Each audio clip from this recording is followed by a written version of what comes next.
यह वीडियो जरा गौर से सुनिएगा।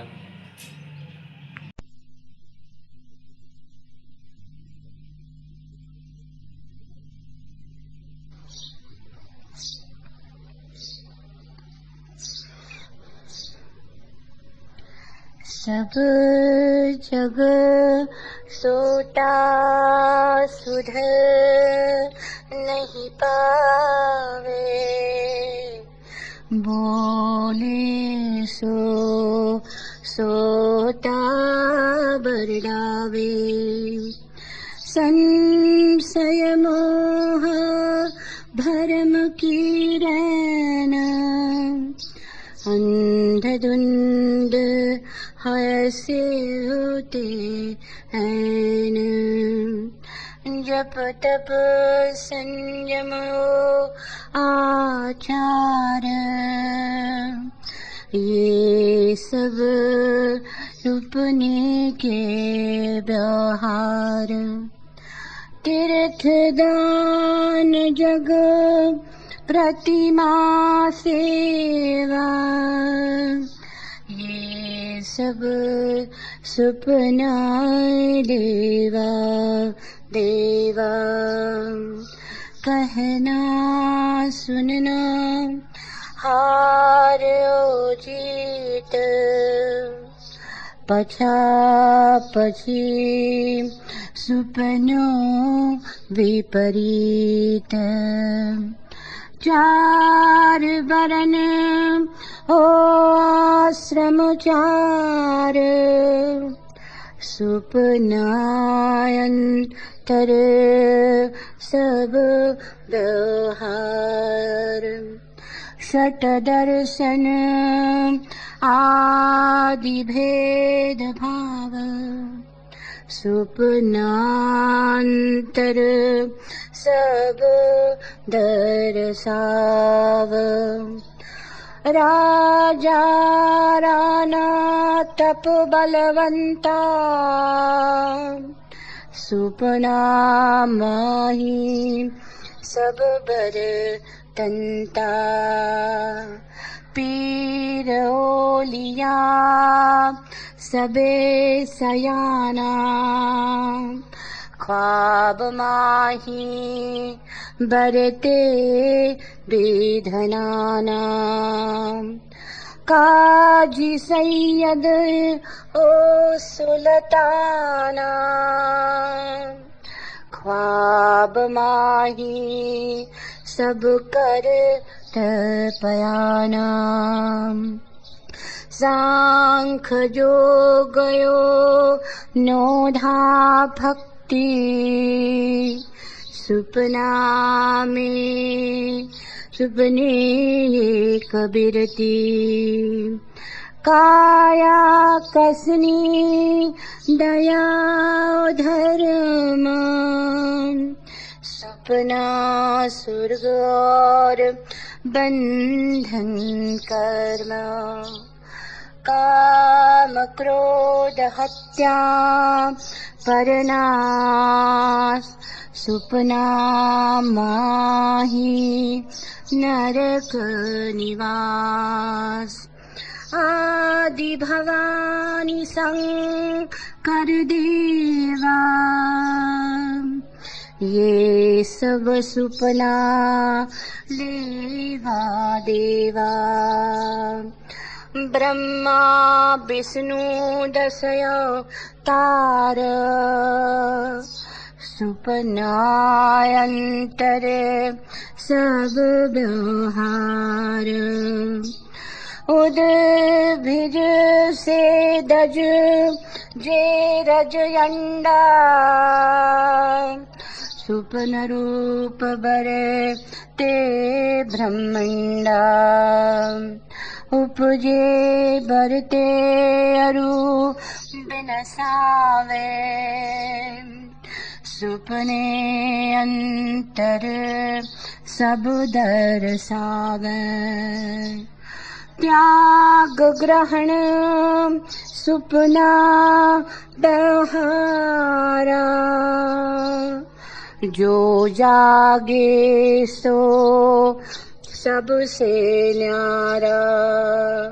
जो कोई साधु जागिया चावे, सो सतगुरु के शरणे आवे।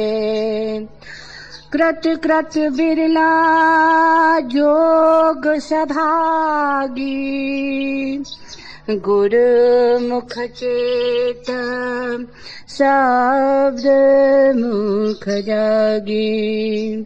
संशय मोह भरमुनि सनास, आत्म राम सहज परकास।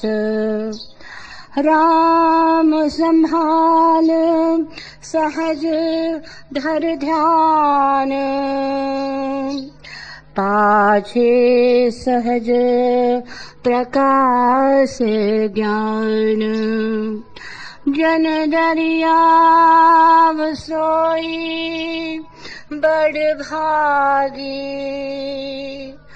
जाकी सूरत ब्रह्म संग जागी।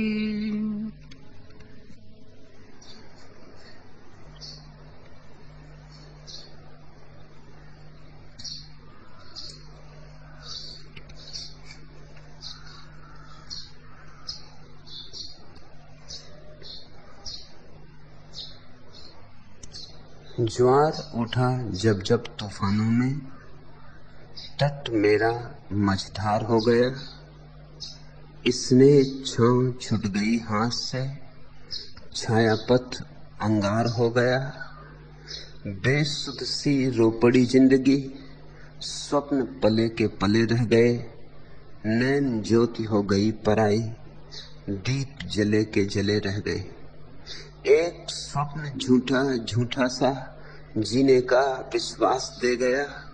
पाँव में बेड़ियां बांधकर चलने का आभास दे गया। नैनों में चुभ गए अश्रुकण, आशाओं का दर्पण फूटा।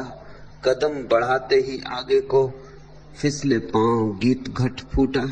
ठहर गए अधरों पर आंसू, बिखर गया उल्लास धूल में। चाह लुटी सोई अंगड़ाई, उलझ गया मधुमास सूल में। गीत बन गई मौन वेदना, भाव छले के छले रह गए। दर्पण ने सब कुछ कह डाला, अधर सिले के सिले रह गए। अंतर में पतझार छिपाए, उपवन में आंधी बौराई। हर सिंगार झर गया अजाने, झुलस गई लतिका तरुणाई। बिखर गया मन भावन सौरभ, रही देखती साध कुंवारी। धूल धूसरित सूना अंबर, खोई सी रजनी उजियारी। टूट गई डाली से डाली, उखड़ गई सांसों से धड़कन। ठूंठ बनी रह गई कामना, उजड़ गई कसमों की कसकन। यौवन में फूटे अंकुर के पात हिले के हिले रह गए। उपवन की लुट गई बहारें, फूल खिले के खिले रह गए। अनजाना सा एक सपेरा मंत्रों की डोली चढ़ आया। नागिन उसी बीन की धुन में अपना ही हो गया पराया। सिसक उठी सिंदूरी बिंदिया, बिखर गया नैनों का काजल। बांझ हो गई मिलन प्रतीक्षा, बंधन बनी पराई पायल। फूट गए अवशेष घरौंदे, स्वप्न रहा सोया का सोया। सब कुछ ही रह गया देखता, वे सुध आंगन खोया खोया। छूट गए हाथों के बंधन, नैन मिले के मिले रह गए। डोली पर चढ़ चली बावरी, द्वार खुले के खुले रह गए। यह जीवन इतना क्षणभंगुर है, फिर भी हम भरोसा कर लेते। हमारे भरोसे की क्षमता अपार है, हमारा भरोसा चमत्कार है। पानी का बबूला है यह जीवन, अब फूटा तब फूटा, फिर भी हम कितने सपने संजो लेते हैं। सपने में भी हम कितनी आस्था कर लेते हैं कि सपना भी सच मालूम होने लगता है। आस्था हो तो सपना भी सच हो जाता है, सच मालूम होता है कम से कम। और न मालूम कितने स्वप्न हैं, जितने लोग हैं उतने स्वप्न हैं, जितने मन हैं उतने स्वप्न हैं। संसार के स्वप्न हैं, त्याग के स्वप्न हैं, नरक के स्वप्न हैं, स्वर्ग के स्वप्न हैं। जो जानते हैं उनका कहना है, स्वप्न देखने वाले को छोड़कर और सब स्वप्न है। सिर्फ दृष्टा सत्य है, सब दृश्य झूठे। और यही क्रांति है, दृश्य से दृष्टा पर आ जाना, यही छलांग। स्वप्न तो झूठ है ही, स्वप्नों को देखने वाला भर झूठ नहीं। मगर हम बड़े उल्टे, स्वप्नों को देखने वाले को तो देखते ही नहीं, स्वप्नों में ही उलझे रह जाते। और एक स्वप्न टूटा तो दूसरा बना लेते। ऐसा भी हो जाता है कि धन का स्वप्न टूटा तो त्याग का स्वप्न निर्मित कर लेते। घर गृहस्थी का स्वप्न टूटा तो त्याग विरक्ति का स्वप्न निर्मित कर लेते। इस लोक का स्वप्न टूटा तो परलोक के स्वप्न निर्मित कर लेते। यह क्रांति नहीं, यह धर्म नहीं, यह रूपांतरण नहीं। रूपांतरण तो बस एक है, दृश्य से दृष्टा पर सरक जाना। वह जो दिखाई पड़ रहा है, फिर चाहे सुख हो चाहे दुख हो, सब बराबर है। हार हो कि जीत हो बराबर है।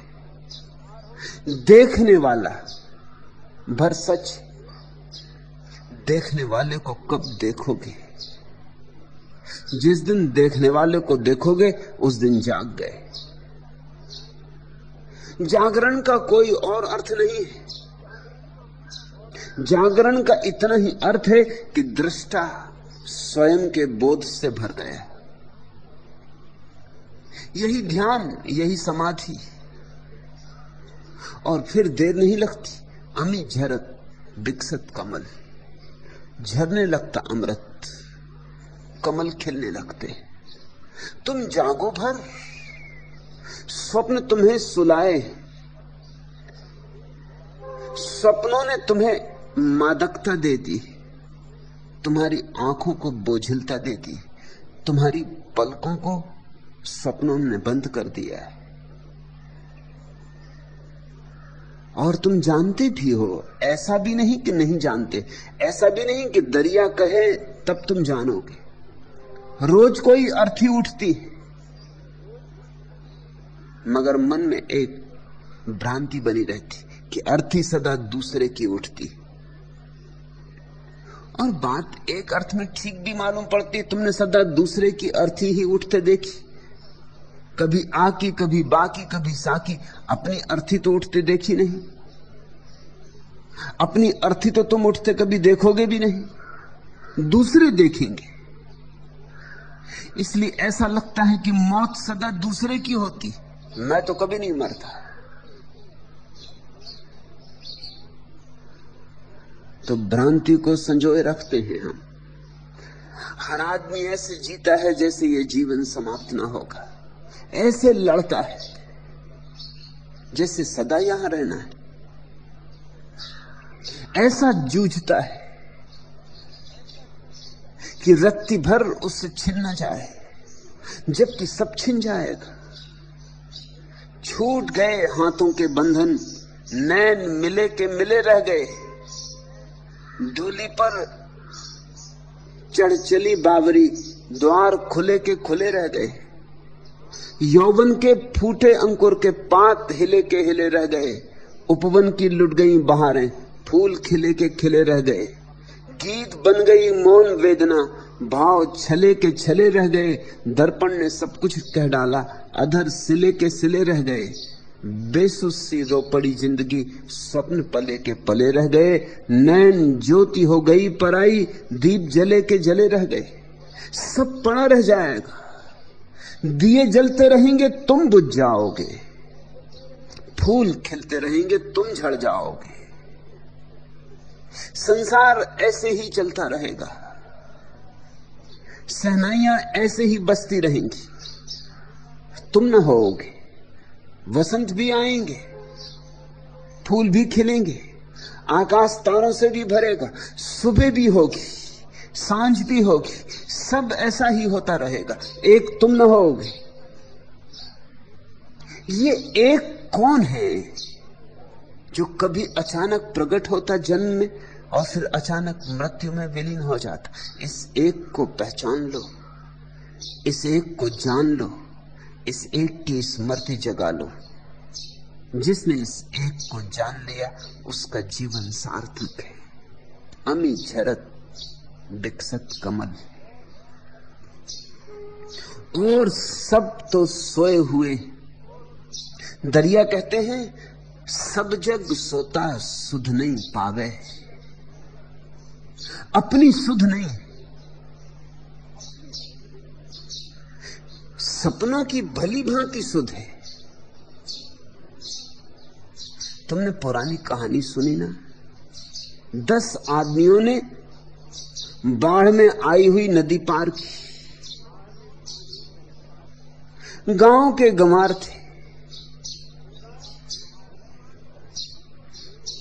नदी पार जाके एक ने कहा कि गिनती तो कर लो, जितने चले थे उतने पार कर पाए या नहीं। बाढ़ भयंकर है, कोई बाढ़ में बहना गया। गिनती भी की और 10 बैठ के वृक्ष के नीचे रोने लगे उसके लिए जो बाढ़ में बह गया, क्योंकि गिनती 9 ही होती थी, चले 10 थे। और गिनती 9 इसलिए नहीं होती थी कि कोई बह गया था, गिनती 9 इसलिए होती थी कि प्रत्येक अपने को छोड़ के गिनता था, गिनता था शेष को, गिनने वाला छूट जाता था, गिनने वाला नहीं गिना जाता था।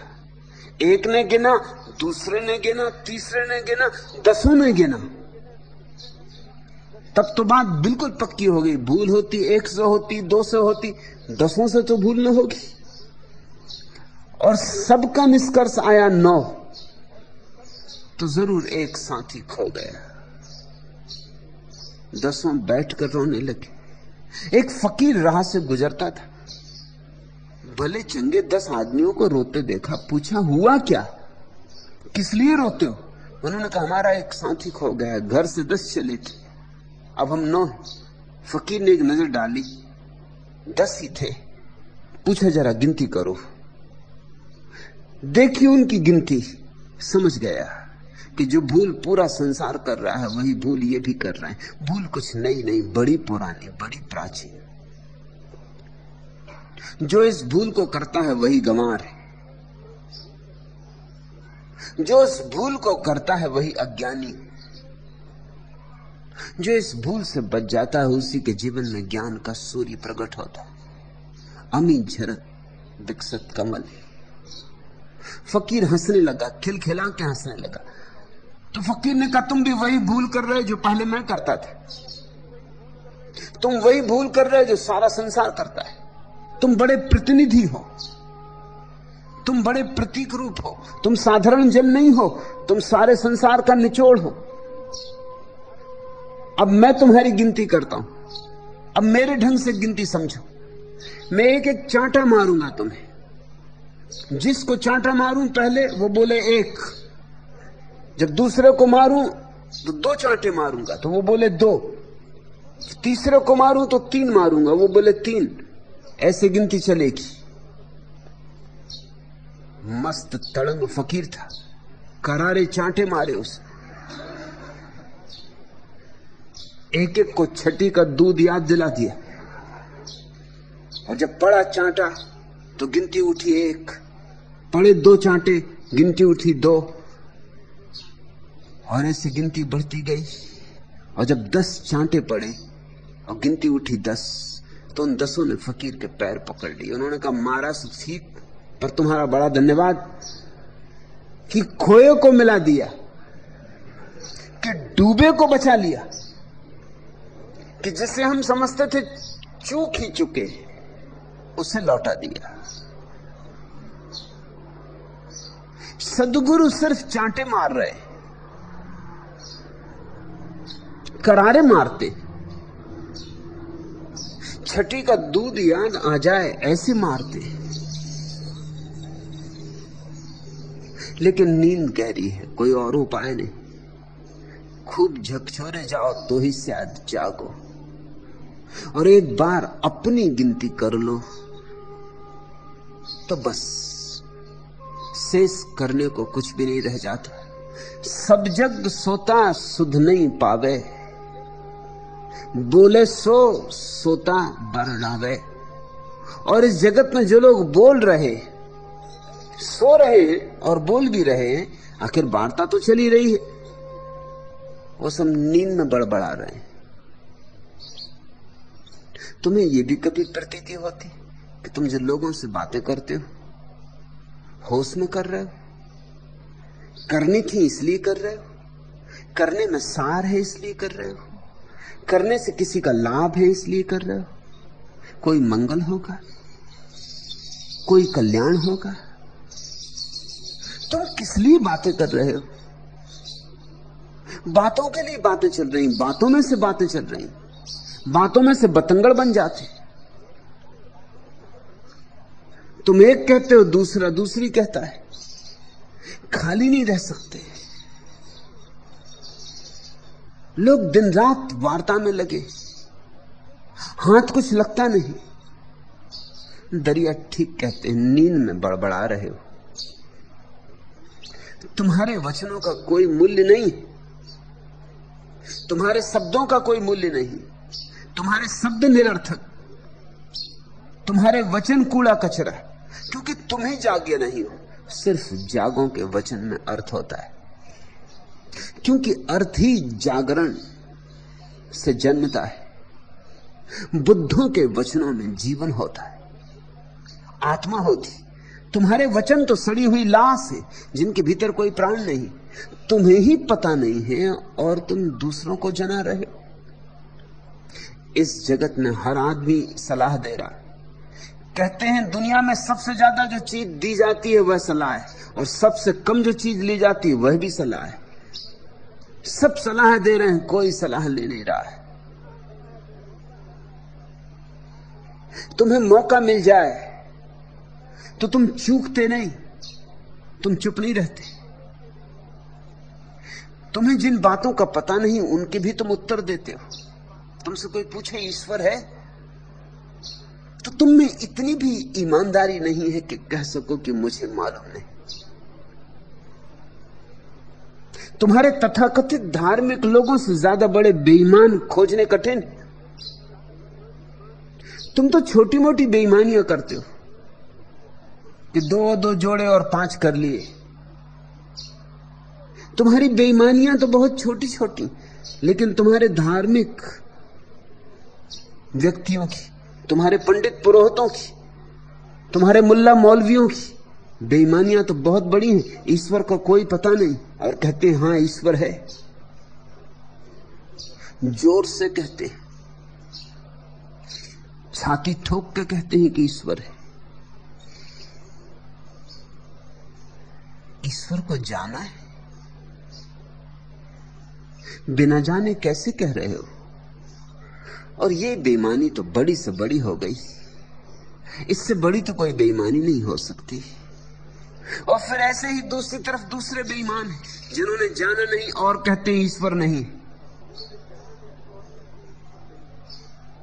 पश्चिम में एक विचारक हुआ, टी.एच. हक्सले। उसने एक नए विचार, एक नई जीवन दृष्टि को जन्म दिया, एक नया शब्द गढ़ा, एग्नोस्टिक। नास्तिक का अर्थ अंग्रेजी में होता है जो मानता है कि मुझे ज्ञात है। नास्तिक का अर्थ होता है ज्ञानी, पंडित।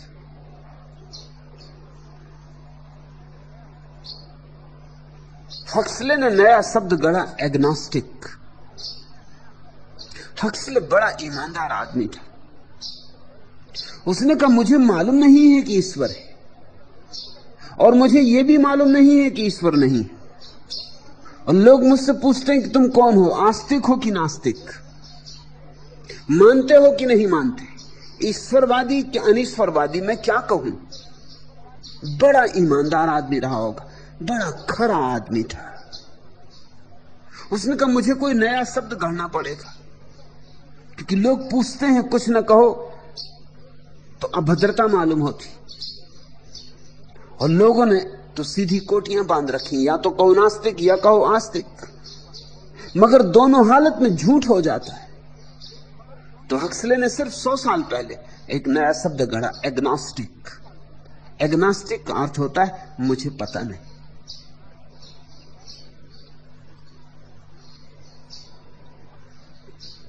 मुझे अभी कुछ भी पता नहीं, खोज रहा हूं, तलाश रहा हूं, टटोल रहा हूं। मैं कहूंगा हक्सले कहीं ज्यादा धार्मिक व्यक्ति है बजाय तुम्हारे शंकराचार्यों के, कि वेटिकन के पोप के। ज्यादा धार्मिक आदमी है, क्योंकि धर्म यानी ईमान, और ईमान की शुरुआत यहीं से होनी चाहिए। न तो रूस के नास्तिकों में ईमानदारी, क्योंकि उन्हें कोई पता नहीं, न खोजा है, न ध्यान किया, न धारणा की, न समाधि में उतरे, और कहते हैं ईश्वर नहीं। छोटे छोटे बच्चे इस रूस में सिखाया जा रहा है कि ईश्वर नहीं, स्कूल में पाठ है कि ईश्वर नहीं। छोटे छोटे बच्चे दोहराते हैं कि ईश्वर नहीं, दोहराते दोहराते बड़े हो जाते, बड़े में भी दोहराते रहते। तुम सोचते हो तुम्हारा ईश्वर रूस की नास्तिकता से कुछ भिन्न है? बचपन से सुना है कि है, तो दोहराते हो। घर में बाहर सब तरफ दोहराया जा रहा है, तो तुम भी दोहरा रहे हो। तुम ग्रामाफोन रिकॉर्ड हो। तुम अपनी कब कहोगे? और जब तक अपनी ना कहोगे तब तक ईमान नहीं। खोजो, तलाश करो, और तलाश जैसे ही तुम शुरू करोगे, ये सवाल सबसे बड़ा महत्वपूर्ण हो जाएगा कि तलाश कहां करें, बाहर की भीतर? स्वभावतः पहले भीतर। पहले अपने को तो पहचानो, पहले खोजी को तो खोजो। और मजा यह है कि जिसने खोजी को खोजा उसे सब मिल जाता है। स्वयं को जानते ही सत्य के द्वार खुल जाते, आत्मा को पहचानते ही परमात्मा पहचान लिया जाता है। आत्मा तुम्हारे भीतर झरोखा है परमात्मा का। आत्मा तुम्हारे भीतर लहर है उसके सागर की। आत्मा उसका अणु है, बूंद है, और बूंद में सब सागरों का राज छिपा है। एक बूंद को ठीक से समझ लो तो तुमने सारे सागरों का राज समझ लिया। जल का सूत्र समझ में आ जाएगा, जल का स्वभाव समझ में आ जाएगा। सब जग सोता सुध नहीं पावे, बोले सु सोता बरड़ावे। और यहां पंडित हैं, पुरोहित हैं, और प्रवचन दिए जा रहे हैं, और धर्मशास्त्र समझाए जा रहे हैं, रामायण पढ़ी जा रही है, गीता पढ़ी जा रही, कुरान समझाए जा रहे हैं। किससे तुम समझ रहे हो? समझाने वाला छाती पे हाथ रख के कह सकता है कि उसने जाना है? जरा उसकी आंखों में झांको। उसकी आंखें उतनी ही अंधी हैं जितनी तुम्हारी, शायद थोड़ी ज्यादा हो, कम तो नहीं, क्योंकि उसकी आंखों पर शब्दों का और शास्त्रों का बोझ तुमसे ज्यादा है। जरा उसके जीवन में तलाशो, और न तो तुम्हें सुगंध मिलेगी सत्य की, और न तुम्हें आलोक मिलेगा आत्मा का। जरा उसके पास बैठो, न तो आनंद का झरना फूटता हुआ मालूम पड़ेगा, न शांति की हवाएं बहती हुई मालूम होंगी। हां, रामायण शायद तुम्हें वो ठीक से समझाए, और गीता के शब्द शब्द का विश्लेषण करें, मगर ये सब बाल की खाल निकालना है, इसका कोई भी मूल्य नहीं।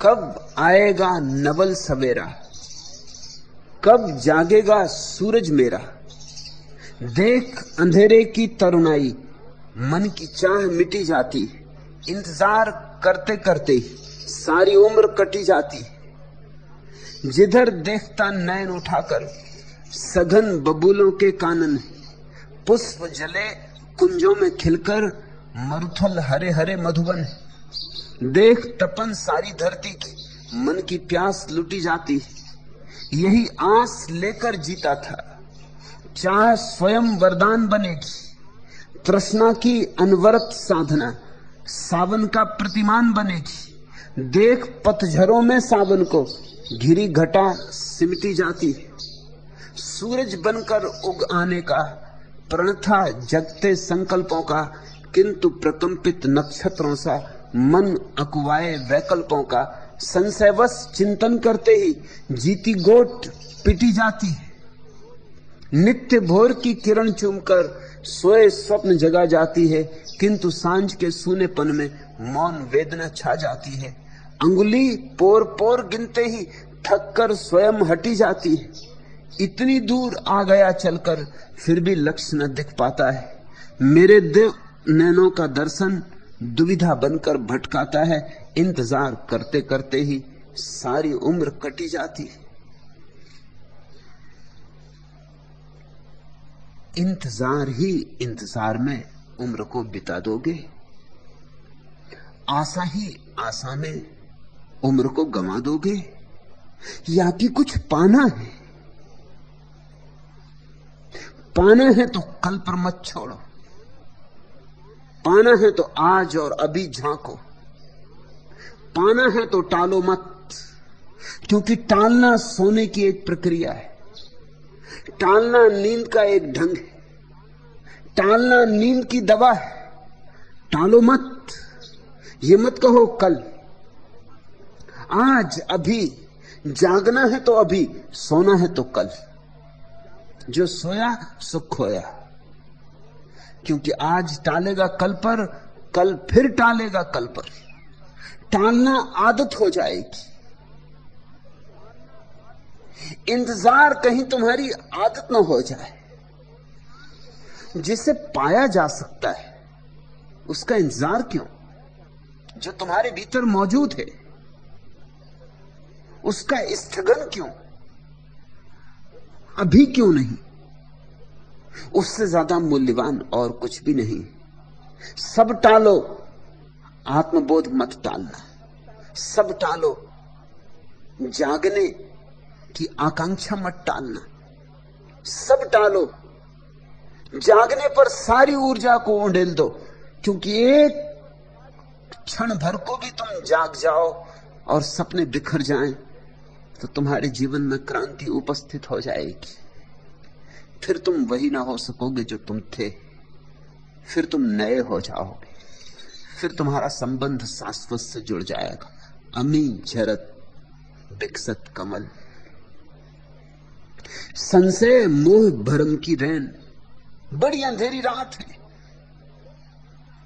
और अंधेरी रात बनी है संशय से, मोह से, भ्रम से। मन जीता ही संशय के भोजन से। मन कहता है यह करो वह करो,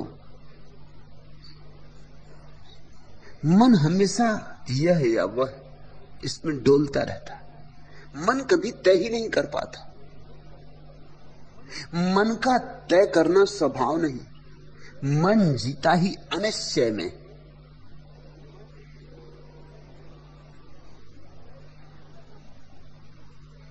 कभी तय भी तुम्हें करना पड़ता तो तुम मजबूरी में तय करते हो, जब कोई विकल्प ही नहीं रह जाता तब तय करते हो, मगर तब बहुत देर हो गई होती। दो तरह के लोग हैं यहां, इस संसार में। भीड़ तो उनकी है जो बिना तय किए ही जीते, जैसे पानी के झकोरों में डोलता हुआ लकड़ी का टुकड़ा, कभी इधर कभी उधर, पानी की लहरें जहां ले जाएं।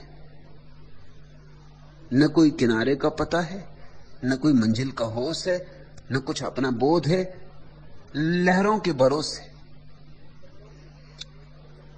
लहरों के बंधन में बंधा, हवाओं के झोंकों में बंधा। न कोई दिशा है, न कोई गंतव्य है, गति भी विक्षिप्त है। ऐसे ही अधिक लोग हैं। तुम कैसे जी रहे हो जरा गौर करना। तुम्हारा जीना करीब करीब ऐसा ही है। राह पे जाते थे, किसी ने कहा रे फला फिल्म देखी कि नहीं, बड़ी सुंदर है, तुमने सोचा चलो देखी आए, फिल्म देखने चल दिए। एक हवा का झोंका आया, एक धक्का लगा, फिल्म देखा। फिल्म में पास कोई स्त्री बैठी थी, पहचान हो गई। ये सोचे नहीं था कि फिल्म में ये मामला इतना बढ़ जाएगा। विवाह कर बैठे, बाल बच्चे हो गए। ये सब हुआ चला जा रहा है। एक यहूदी विचारक ने अपनी आत्मकथा लिखी। उसमें उसने लिखा है कि मेरा होना बिल्कुल संयोग वसात है। उसने लिखा कि मैं शुरू से ही शुरू करता हूं कि मेरे पिता एक ट्रेन में सफर कर रहे थे, स्टेशन पे उतरे, ट्रेन 6 घंटे देर से पहुंची थी, आधी रात हो गई थी, बर्फ पड़ रही थी। रूस की कहानी। टैक्सियां भी उपलब्ध न थी।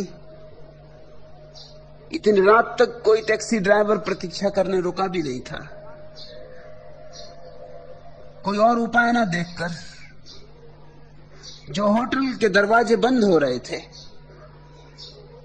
भीतर गए और कहा कम से कम 1 कप काफी तो मुझे पीने मिल जाए, इसके बाद बंद करना। जो महिला होटल बंद कर रही थी उसने 1 कप काफी दी। उसने खुद भी 1 कप काफी पी। रात सर्द थी। फिर दोनों ने बातचीत की। यात्री ने कहा कि मैं बड़ी मुश्किल में पड़ा हूं, 6 मील दूर जाना है, कोई टैक्सी नहीं। उस महिला ने कहा ऐसा करो कि मुझे भी घर जाना है, मेरी गाड़ी में ही आ जाओ। गाड़ी में बैठ गए। सर्दी थी तो पास पास सड़क के बैठे।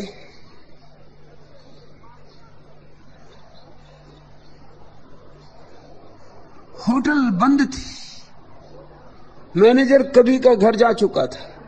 ठहरने को कोई जगह ना मिलती थी तो उस महिला ने कहा तुम मेरे ही घर रात गुजार दो, 2-4 घंटे तो रात और बची, फिर सुबह उठकर होटल चले जाना। ऐसे बात बढ़ती गई, बढ़ती गई, बढ़ती गई और फिर बिगड़ के रही।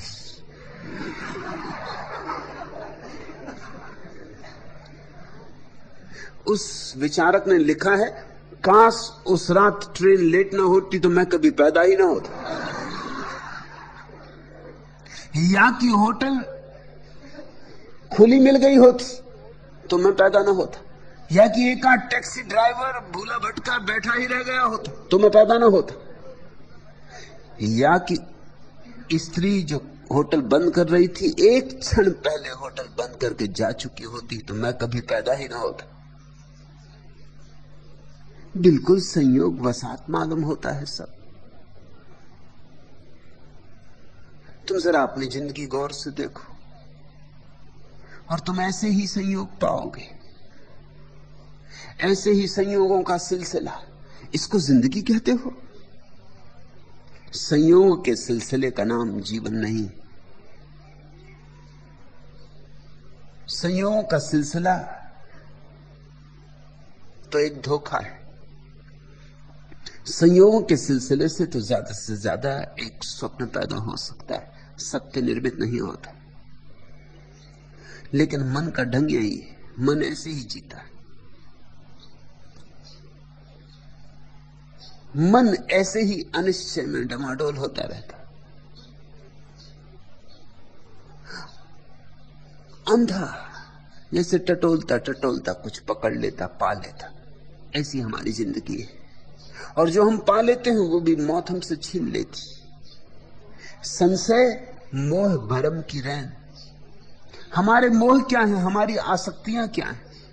बस ऐसे संयोग बसात, नदी नाव संयोग। और कितने भ्रम हम पाल लेते।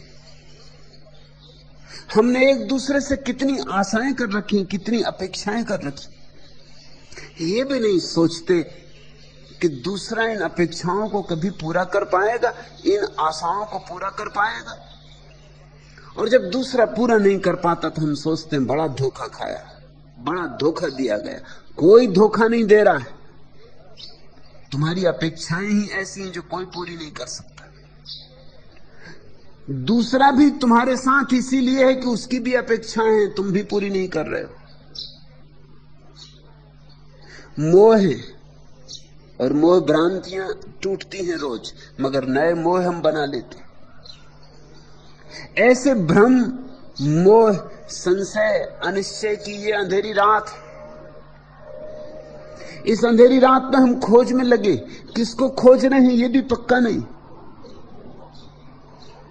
पश्चिम में दर्शन शास्त्र की परिभाषा ऐसी की जाती कि दार्शनिक ऐसा अंधा है जो अंधेरी रात में एक घनघोर अंधेरे कमरे में एक काली बिल्ली को खोज रहा है जो वहां है ही नहीं। एक तो अंधे, अमावस की रात, बंद कमरा, काली बिल्ली, और वो भी वहां है नहीं, खोज रहे हैं। ये दर्शन शास्त्र की परिभाषा नहीं है, ये तुम्हारे जीवन की भी परिभाषा है। अंध धुंध होए सोते ऐन, ऐसे नींद में और अंधापन बढ़ता है और अंधेरा बढ़ता है। रोज रोज अंधेरा बढ़ रहा है और रोज रोज अंधापन बढ़ रहा है। बच्चों के पास तो थोड़ी आंख होती, बूढ़ों के पास वो भी नहीं रह जाती। बच्चों के पास तो थोड़ा ताजा बोध होता है, बूढ़ों के पास वो भी धूमिल हो जाता है। खूब धुआं जम जाता है, धूल बैठ जाती। बच्चों के पास तो थोड़ा निर्दोष चित्त भी होता है, बूढ़ों के पास कहां निर्दोष चित्त। जीसस ने कहा है जो फिर से बच्चों की भांति हो जाएंगे वही मेरे प्रभु के राज्य में प्रवेश कर सकते। तुम्हें सीखनी होगी कला फिर से बच्चों के भांति होने की। छोड़ना होगा तथाकथित ज्ञान, छोड़ना होगा उधार पांडित्य, ताकि फिर तुम निर्दोष हो सको, ताकि फिर तुम खुली आंखों से जगत को, अस्तित्व को देख सको। छोड़ने होंगे स्वप्न, क्योंकि सपनों में तुम जितने उलझ जाते हो उतनी ही अपने पर दृष्टि जानी बंद हो जाती।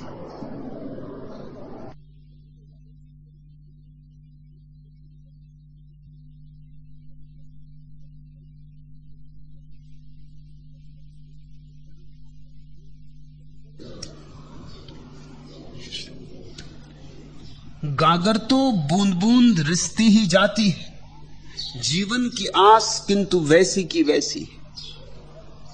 हर डग पर, हर पग पर जाने अनजाने ही एक बूंद गिरती है और बिखर जाती।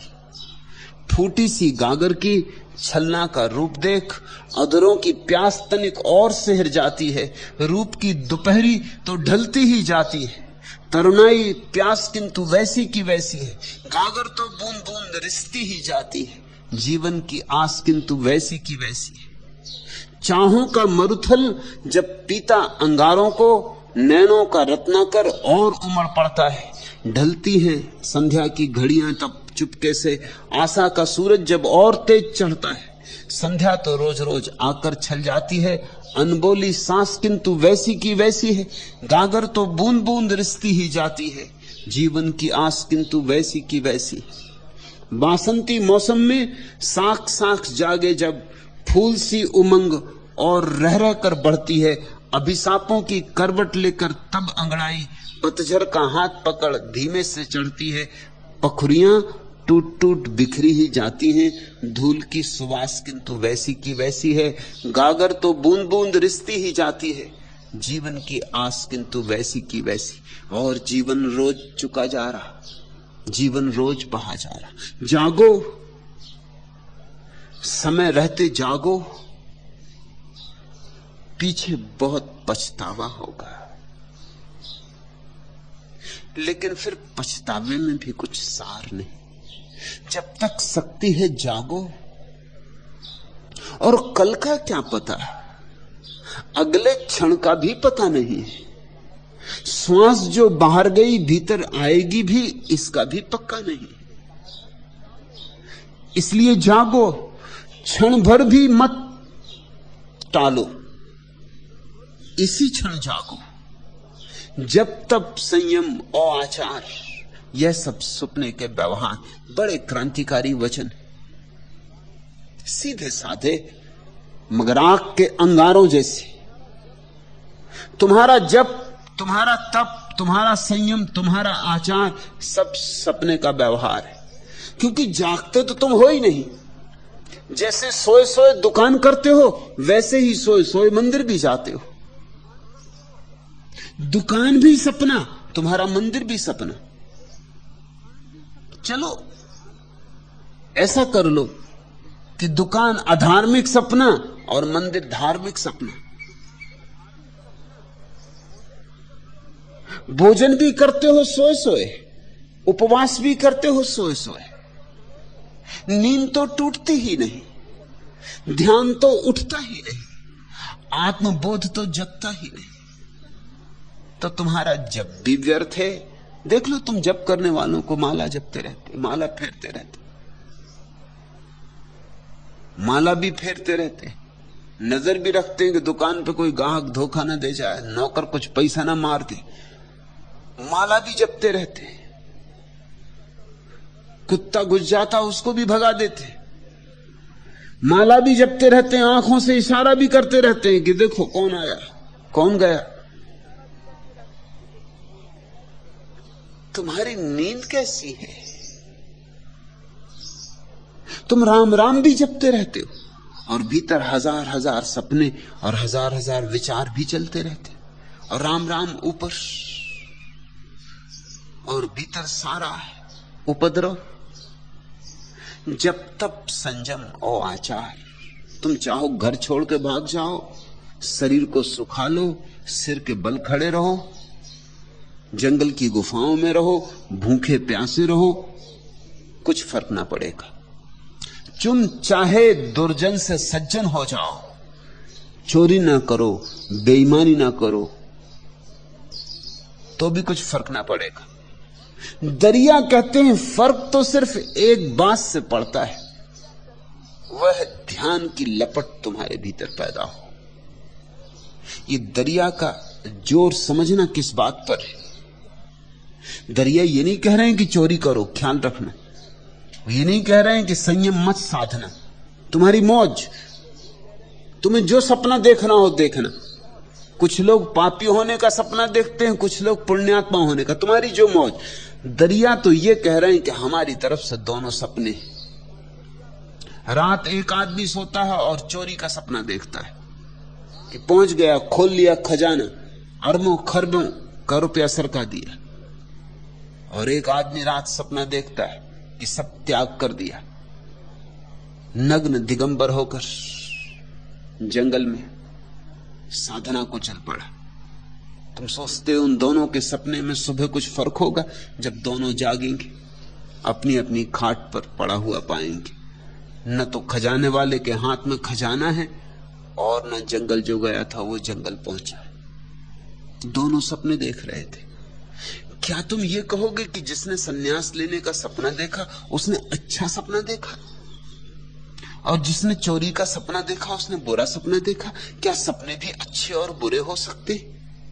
सपने तो झूठे होते, अच्छे बुरे नहीं होते। इसलिए प्रश्न अच्छे बुरे के बीच चुनने का नहीं है, प्रश्न तो सपने और सत्य के बीच चुनने का है। इस मौलिक बात को याद रखो। सवाल ये नहीं है कि क्या करो, अच्छा करो कि बुरा करो। सवाल यह है कि करने वाला कौन है, जाग कर करो, फिर तुम जो भी करो ठीक है। जाग कर जो भी हो पुण्य, और सोए सोए जो भी हो पाप। फिर पाप में चाहे तो मंदिर बनवाओ, धर्मशालाएं बनवाओ, त्याग तपस्या करो, कुछ भेद ना पड़ेगा। जब मरोगे तब तुम पाओगे, जैसे धन छूट गया दूसरों के हाथ से, वैसे ही तुम्हारे हाथ से संयम छूट गया। जब मरोगे नींद टूटेगी। मौत सुबह है, जिंदगी की नींद टूटती है। सिर्फ मौत उनके लिए नहीं डरा सकती जिन्होंने खुद अपनी नींद जीते जी तोड़ दी, उनके लिए मौत नहीं आती। नहीं कि उनकी देह नहीं जाती, देह तो जाएगी, मगर वे जागे हुए मौत में प्रवेश करते हैं। तीर्थ दान जग प्रतिमा सेवा, यह सब सुपना लेवा देवा। इससे समझो, ये जाओ तीर्थ कि दान करो, कि प्रतिमाएं पूजो, कि जगत की सेवा करो, कि अस्पताल खोलो, कि स्कूल बनवाओ, यह सब सुपना लेवा देवा, यह सब सपने का लेन देन है। कहना सुनना हार और जीत, यहां बिना जागे कुछ भी कहो और कुछ भी सुनो। हारो कि जीतो, पछा पछी सुपनो विपरीत। पक्ष में रहो कि विपक्ष में रहो, हिंदू की मुसलमान, आस्तिक की नास्तिक, कुछ फर्क नहीं पड़ता।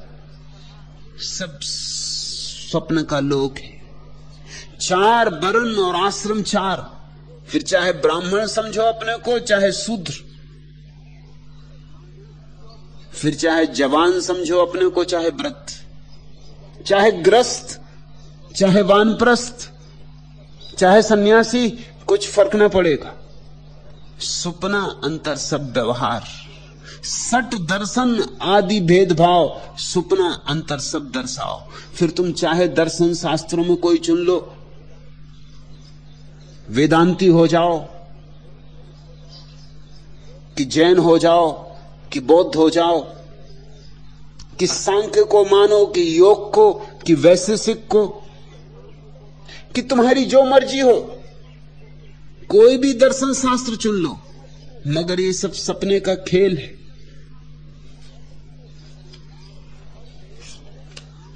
हर उत्तर के बाद प्रश्न के चिन्ह लगाता रहा निरंतर।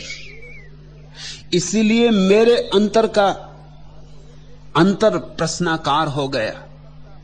तर्क रेख जितनी बढ़ती है उतनी दूरी बढ़ती जाती। सहज प्राप्त निष्कर्षों पर भी घनी परत सी चढ़ती जाती।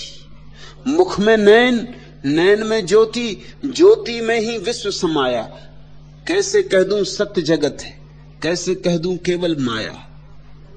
जब भी खोल देता पलकों को सारा विश्व लीन हो जाता, जब भी मूंद लेता नैनों को सारा जग विलीन हो जाता। अगणित उत्तर हो सकते हैं लेकिन प्रश्न एक होता है। जैसे हर असत्य की तह में सोया एक सत्य होता है। हर असत्य के बाद सत्य को भूल समझता रहा निरंतर। इसीलिए कृत्रिम जीवन ही इस जग में व्यवहार हो गया। भ्रम के वशीभूत हो मैंने जितनी बार प्रश्न को जांचा, उतनी बार बदलता रहता मेरे अनुमानों का सांचा। ठीक गलत के जभी तराजू में रखकर प्रश्नों को तौला, कभी झुका इस ओर संयमन, कभी उधर को रहरे डोला। उत्तर तो कितने आए पर मन को ही विश्वास ना आया। उत्तर तो पा लिया किंतु उन प्रश्नों का अभ्यास ना आया। जब भी नटसा चला रज्जू पर विश्वासों के पांव हिल गए। कपते से संतुलन हृदय में भय की काली रेख बन गए। क्यों, कैसे, कब क्या होता है यही सोचता रहा निरंतर। इसीलिए संशय का पलड़ा भय का पारावार हो गया। चाह रही सब कुछ पाने की लेकिन पाकर पा न सका मैं। हर झूठा विश्वास दिलाया लेकिन मन बहला न सका मैं। जब आशा थी पा जाने की अंतर को विश्वास नहीं था। जब खो जाने की घड़ियां थी खोने का आभास नहीं था। पाकर खोया, खोकर पाया लेकिन फिर भी पा न सका मैं। सब कुछ था अपने ही बस में पर मन को समझा न सका मैं। जब पाया खोने का भय था, खोने पर पाने की आशा। यही सदा भटकाती मुझको मेरी अनबूझ मौन पिपासा। सूखे अधर लिए सागर के तट पर बैठा रहा निरंतर, इसीलिए प्यासे रहना ही जीवन का व्यापार हो गया। कभी भयातुर हो संशय से हर तिनके से जोड़ा नाथ, कभी भयातुर हो संशय से हर तिनके से नीड़ संजोता। कभी त्याग कर सारा वैभव अपने ही ऊपर हंस देता। जिस डाली पर नीड़ बनाया वही टूट मिल गई धूल में। जिसे अप्राप्त समझकर छोड़ा वही फूल खिल गया सूल में। यह जग केवल एक समस्या, हर विवाद संयम का कंपन। चिंतनहीन भुलावा सुंदर, मादक मोह पास का बंधन। सत्य प्रश्न का प्रश्न अगर है, सत्य प्रश्न का प्रश्न अगर, तो मौन मात्र इसका उत्तर है। निज अनुभूति एक शाश्वत, हल व्यर्थ अन्यथा प्रत्युत्तर है। इस जग के ठगने को वाणी दूषित करता रहा निरंतर, इसीलिए मन के चंदन घर सांपों का अधिकार हो गया।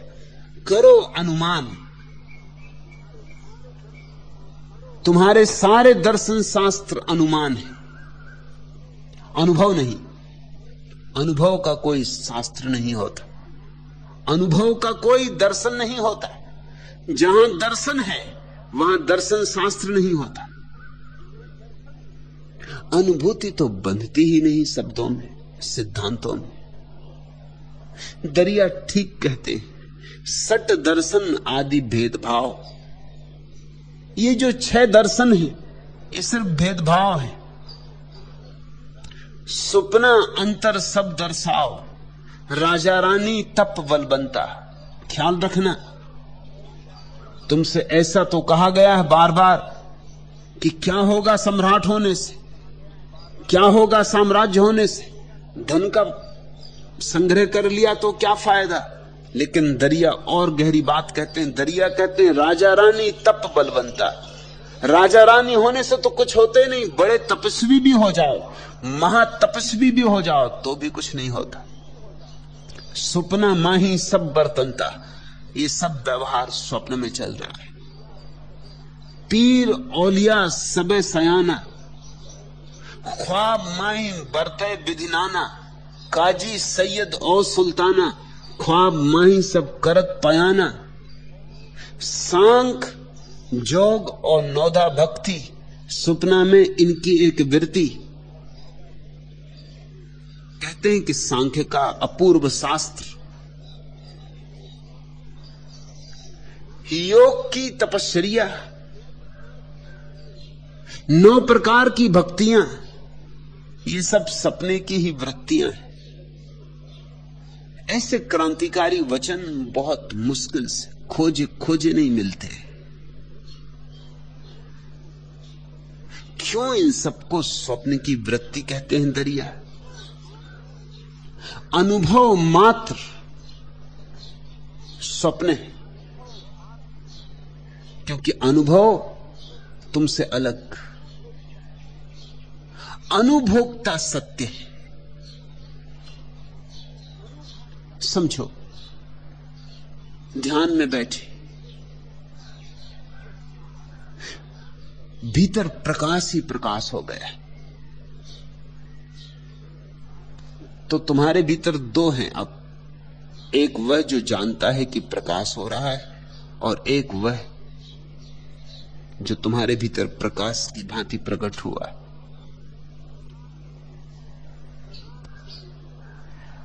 प्रकाश तुम नहीं हो, तुम तो प्रकाश को जानने वाले हो। इसलिए भूल मत जाना, नहीं तो नया आध्यात्मिक सपना शुरू हो गए। अब इसी मजे में मत डोल जाना। और रस बहुत है, भीतर प्रकाश हो गया, खूब रसपूर्ण है, खूब आनंद मालूम होगा। लेकिन ये नए सपने की शुरुआत है। मन अंत तक पीछा करेगा, मन अंत तक डोरे डालेगा, मन अंत तक खींचेगा, कहेगा आहा देखो कैसे धन्यभागी हो, प्रकाश हो गया। यही प्रकाश जिसकी संत सदा चर्चा करते रहे। लेकिन जो सचमुच जागे हुए संत हैं, उन्होंने प्रकाश इत्यादि को स्वप्न कहा है। उन्होंने भीतर होते हुए अनुभवों को, आंतरिक अनुभवों को भी स्वप्न कहा है। उन्होंने तो सिर्फ एक को ही सत्य माना, बस एक को, दृष्टा को, साक्षी को। जब भीतर प्रकाश हो जाए तो इस नए भ्रम में मत पड़ जाना। जानते रहना कि मैं तो जानने वाला हूं, मैं प्रकाश नहीं। ये प्रकाश तो मेरे सामने दृश्य है, मैं दृष्टा हूं। ये प्रकाश तो अनुभव है, मैं अनुभोक्ता हूं। अपने को निरंतर साक्षी साक्षी साक्षी ऐसी याद दिलाते रहना, तब कभी वह सौभाग्य की घड़ी आती है जब सब अनुभव खो जाते हैं, निराकार छा जाता है, चारों तरफ शून्य व्याप्त हो जाता है और अनुभव की कहीं कोई रेख नहीं रह जाती, सिर्फ साक्षी का दिया जलता है। उस परम घड़ी में ही अमी झरत विकसत कमल, काया कसनी दया और धर्म, सुपने स्वर्ग बंधन कर्म। सुनते हो? दरिया हिम्मत के आदमी रहे होंगे, जरा चिंता नहीं की, सब पर पानी फेर दिया, तुम्हारे ज्ञान पर, तुम्हारे दर्शन शास्त्रों पर, तुम्हारी भक्ति पर। काया कसनी दया और धर्म, कितनी ही कसो काया को, कितना ही सताओ, हो जाओ महामुनि, कुछ भी ना होगा। कितना ही धर्म करो, कुछ भी ना होगा। सुपने स्वर्ग और बंधन कर्म, बड़ा अद्भुत वचन है। तुम्हारे स्वर्ग भी स्वप्न है, तुम्हारे नरक भी स्वप्न है, और तुम जिन बंधनों को सोचते हो कि कर्म का बंधन है, वो भी तुम्हारे स्वप्न है, क्योंकि तुम कर्ता नहीं हो, दृष्टा हो। कर्म का बंधन तुम पर हो ही नहीं सकता। यह क्रांति का बड़ा आग्नेय सूत्र है। तुम्हें पंडित पुरोहित यही समझाते रहे हैं कि कर्म का बंधन है। अगर तुम दुख पा रहे हो तो पिछले जन्मों के किए गए कर्मों का फल भोग रहे हो। अगर कोई सुख पा रहा है तो पिछले जन्मों में किए कर्मों के आधार से सुख पा रहा है। अच्छे कर्म करो, अगले जन्म में अच्छे अच्छे फल मिलेंगे। बुरे कर्म करोगे, अगले जन्म में दुख पाओगे। दरिया कहते हैं करता ही नहीं हूं मैं, तो कर्म का बंधन क्या होगा मुझ पर? मैं तो सिर्फ साक्षी हूं। साक्षी स्वतंत्रता है, परम स्वतंत्रता, उस पर कोई बंधन नहीं, ना कभी कोई बंधन हुआ है उस पर। बंधन माना हुआ है, मान लो तो हो जाता है, स्वीकार कर लो तो हो जाता है। तुम्हारी मान्यता में ही तुम्हारे ऊपर बंधन है। इसलिए मुझसे कभी कभी लोग आके पूछते हैं कि आप कहते क्षण में समाधि फल सकती, तो हमारे अतीत जन्मों में किए कर्मों का क्या होगा? पहले तो उनसे निपटना होगा ना, पहले तो उनको काटना होगा ना, पहले तो उनका फल भोगना होगा ना। और आप कहते हो क्षण में। मैं कहता हूं क्षण में, क्योंकि अतीत के कर्म छोड़ने नहीं, तुमने कभी किए नहीं, तुमने सिर्फ माना है। तुम अगर अभी जाग जाओ और साक्षी में स्थिर हो जाओ, सारे कर्म गए। करता ही गया तो कर्म कहां बचेंगे? सारे बंधन गए, सारा अतीत गया, सारा भविष्य गया, सिर्फ वर्तमान बचा, शुद्ध वर्तमान। और वही शुद्ध वर्तमान परमात्मा का द्वार है, निर्वाण का द्वार है।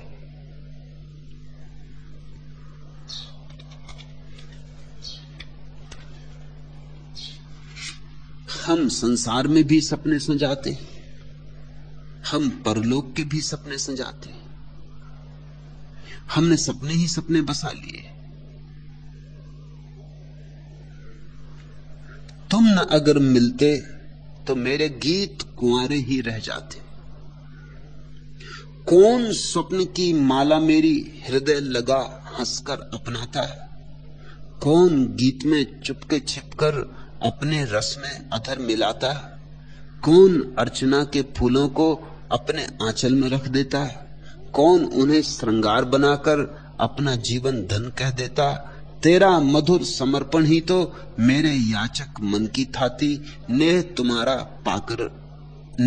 तुम्हारा पीकर जीती, मेरे मन मंदिर की बाती।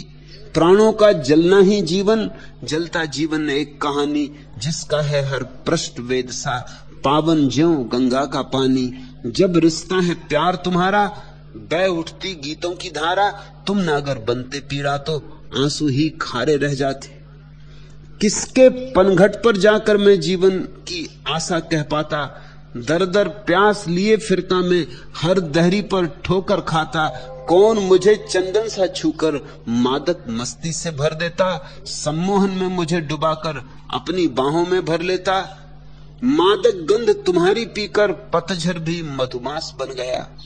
सांसें महक उठी चूनर सी, मंडप नीलाकाश बन गया।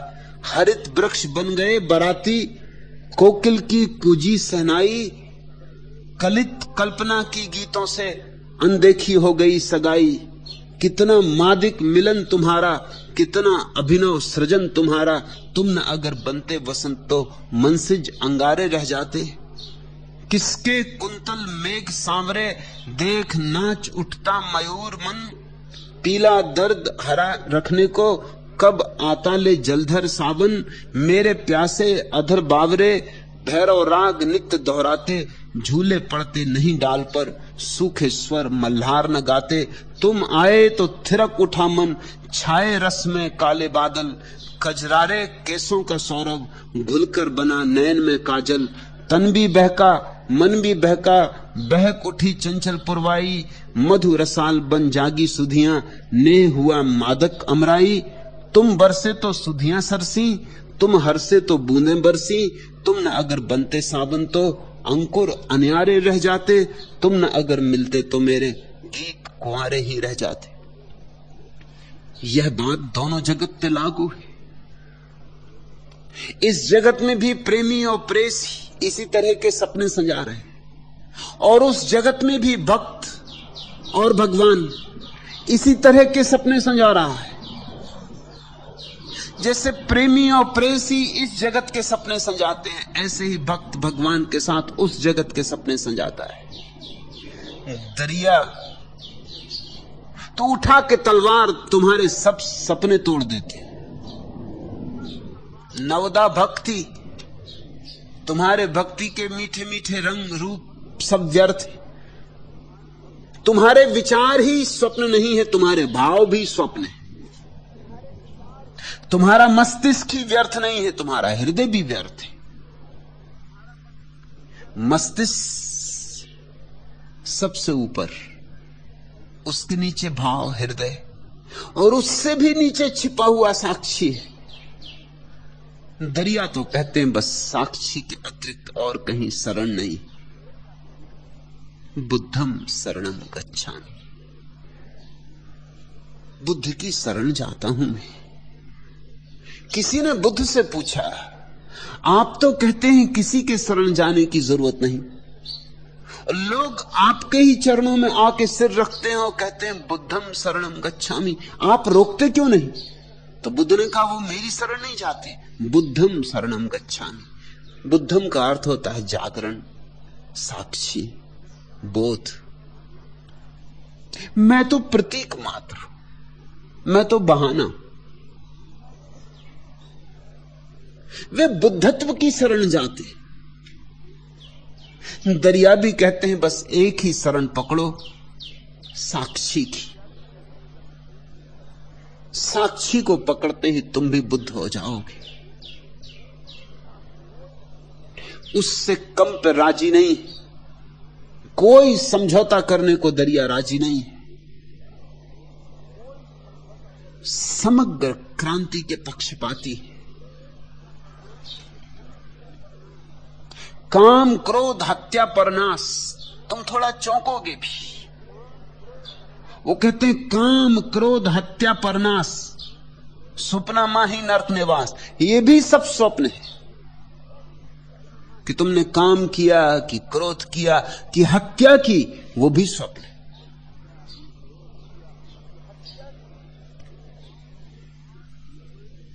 सुपना माही नरक निवास, आदि भवानी शंकर देवा, यह सब सपना लेवा देवा। कि चले अंबाजी के मंदिर, कि चले शंकर जी की सेवा कराएं, कि चलो शंकर जी से कुछ मांग ले, क्योंकि सुना है कि वो बड़े औघड़दानी, जरूर देंगे। कि चलो हनुमान जी की खुशामद करें, क्योंकि वो राम जी की खुशामद करते हैं, कुछ ऐसा रास्ता बन जाए। सीधे राम जी तक पहुंचना शायद मुश्किल हो, तो कोई चमचा जी को पकड़ो, उनके द्वारा चलो। तो लोग हनुमान चालीसा पढ़ रहे हैं कि हनुमान जी राजी हो गए, फिर तो हाथ में सब मामला है। कि जब हनुमान जी राजी हो गए तो फिर रामचंद्र जी को तो मानना ही पड़ेगा।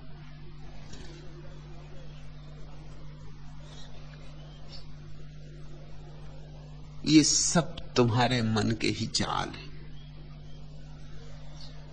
राम बाहर नहीं, राम तुम्हारा अंतरतम का ही नाम। ब्रह्मा विष्णु 10 अवतार, सपना अंतर सब व्यवहार। सब सपने का व्यवहार है ये 10 अवतार, क्योंकि अवतरण तो परमात्मा का कण कण में हुआ है। 10 की गिनती क्यों? और जिनने 10 की गिनती की तुम देखते हो, उनका व्यवहार देखते हो।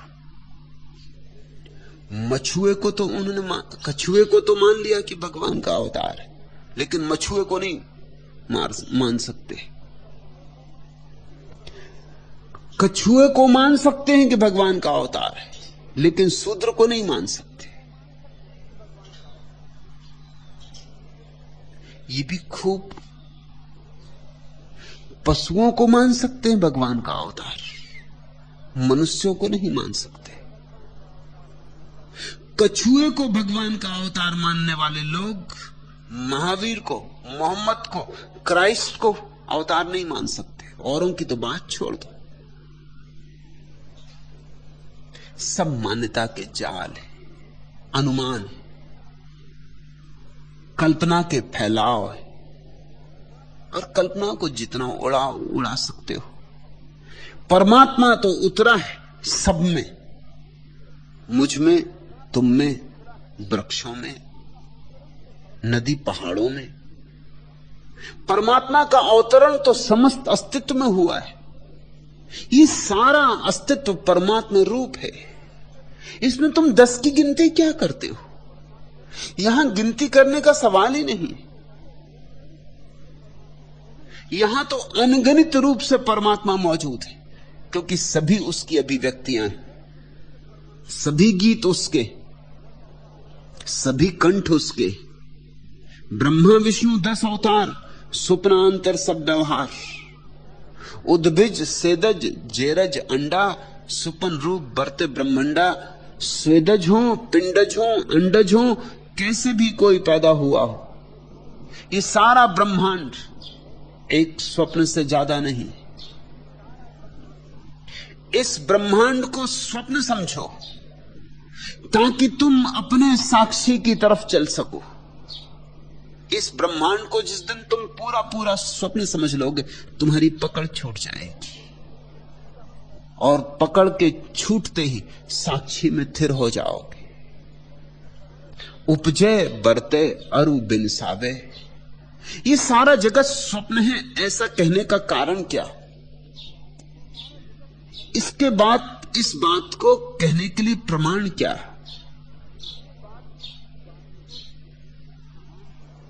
ज्ञानियों ने सत्य और स्वप्न में थोड़ा सा ही फर्क किया है, थोड़ा लेकिन बहुत बड़ा भी।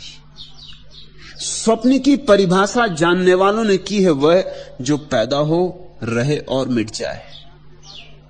और सत्य की परिभाषा की है, जो पैदा ना हो, बस रहे और मिटे कभी नहीं। सत्य का अर्थ है शाश्वत और स्वप्न का अर्थ है क्षणभंगुर। उपजे बरते अरु बिन सावे, पैदा होता है, थोड़ी देर रहता है और गया। पानी का बबूला बना, थोड़ी देर तैरा और फूटा। इंद्रधनुष उगा, अभी था, अभी खो गया। उपजे बरते अरु बिन सावे, सुपने अंतर सब दर्शावे। ऐसी सारी बातों को स्वप्न समझना, जो पैदा होती हैं, क्षण भर ठहरती हैं और विनष्ट हो जाती। जो न कभी पैदा होता, न कभी विनष्ट होता, उसे खोज लो। वही असली संपदा है, वही साम्राज्य।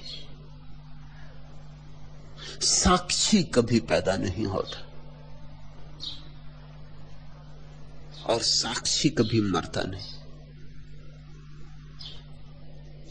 साक्षी का समय से कोई संबंध ही नहीं। साक्षी कालातीत है और ध्यान में इसी साक्षी की झलक आनी शुरू होती। ध्यान का अर्थ है स्वप्न रहित हो जाना, विचार रहित हो जाना, ताकि साक्षी की झलक अनिवार्य रूपेण फलित होने लगे।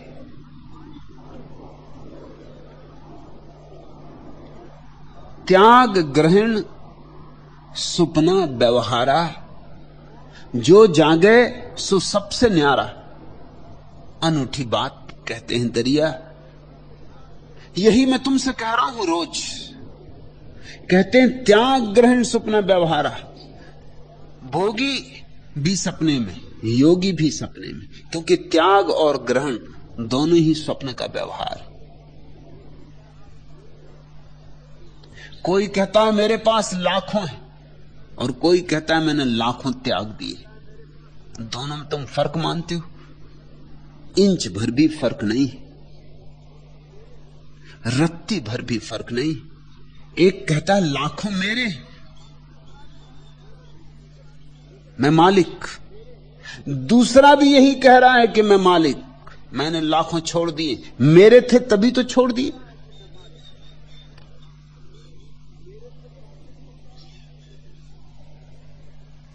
दो अफीमची एक झाड़ के नीचे बैठे। जब जरा अफीम चढ़ गई,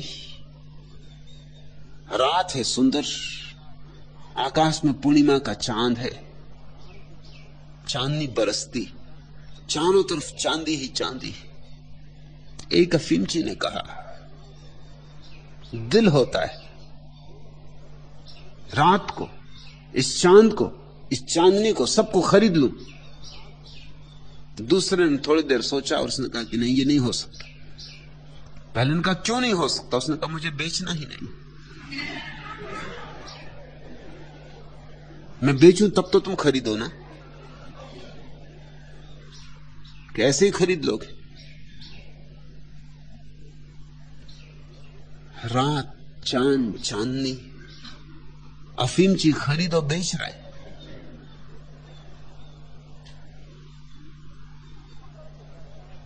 तुम्हारा यहां क्या है? तो जो पकड़ के बैठा है वो भी पागल, और जो छोड़ के भाग गया और बड़ा पागल।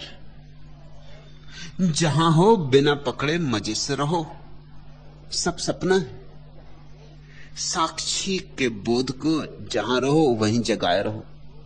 दुकान पर बैठकर साक्षी सधे, मंदिर में बैठ के भी सधे, बाजार में भी।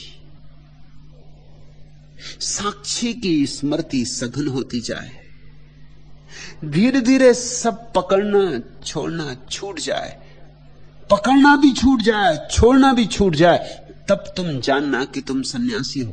मेरे सन्यास की यही परिभाषा है, पकड़ना भी ना रह जाए, छोड़ना भी ना रह जाए, क्योंकि दोनों एक ही सिक्के के दो पहलू हैं। दोनों एक ही भ्रांति के हिस्से। भोगी और त्यागी में फर्क नहीं। एक दूसरे की तरफ पीठ किए खड़े हैं, माना, मगर फर्क नहीं। दोनों की दृष्टि एक। दोनों मानते हैं कि मेरा। एक मुट्ठी बांधे है, दूसरे ने फेंक दिया, मगर दोनों की भ्रांति वही है कि मेरा है। वर्षों बीत जाते हैं और त्यागी बात करता रहता है कि मैंने लाखों रुपयों पर लात मार दी। एक सन्यासी से मैं मिलता था, वो जब भी मिलते तो याद दिलाते कि मैंने लाखों पर लात मार दी। मैंने उनसे एक दिन पूछा, जब ऊब गया सुन सुन के बहुत बार कि लाखों पर उन्होंने लात मार दी, मैंने उनसे पूछा ये लात मारी कब थी? उन्होंने कहा कोई 30 साल हो गए। तो फिर मैंने कहा एक बात मैं आपसे कहूं कि लात लगी नहीं। उन्होंने कहा मतलब? मैंने कहा जब 30 साल हो गए और अभी तक याद बनी है तो लात लगी नहीं होगी। 30 साल से यही याद किए बैठे हो कि लाखों पे लात मार दी, लाखों पे लात मार दी। तुम्हारे थे? तुम्हारे बाप के थे? किसके थे? तुमने लात मारी कैसे? लात मारने का तुम्हें अधिकार क्या? लेके आए थे, न लेके जाते। ये लात मारने का अहंकार वही का वही अहंकार है। तुम जरूर जब तुम्हारे पास लाखों रहे होंगे तो सड़क पे चलते होगे इस अकड़ से कि लाखों मेरे पास। मुल्ला नसरुद्दीन और उसका बेटा दोनों एक नाले को पार कर रहे थे, बरसाती नाला। मुल्ला ने छलांग मारी, 80 साल का बूढ़ा, मगर मार गया छलांग, उस पार पहुंच गया। अब लड़के को भी चुनौती मिली कि उसने कहा जब बाप बूढ़ा 80 साल का मार गया छलांग और मैं चल के जाऊं नाले में से, बेइज्जती होगी, लोग क्या कहेंगे? नाले के इस तरफ उस तरफ लोग काम भी कर रहे हैं, आ जा भी रहे हैं। तो उसने भी मारी छलांग, बीच नाले में गिरा और भद्द हुई। रास्ते में जब दोनों फिर चलने लगे, उसने अपने बाप से पूछा कि इतना तो बताएं, आप 80 साल के हो गए और छलांग मार गए और मैं तो अभी जवान हूं और बीच नाले में गिर गया, इसका राज क्या? मुल्ला नसरुद्दीन ने अपना खीसा बजाया, खना खन, पुरानी कहानी, रुपए बचे। बेटे ने कहा मैं कुछ समझा नहीं। उसने कहा कि जेब गर्म हो तो आत्मा में बल होता है।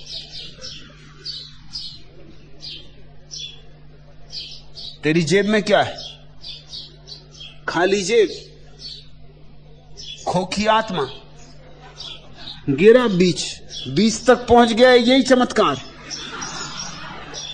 मैं भी पूछना चाहता हूं कि बीच तक तू पहुंचा कैसे?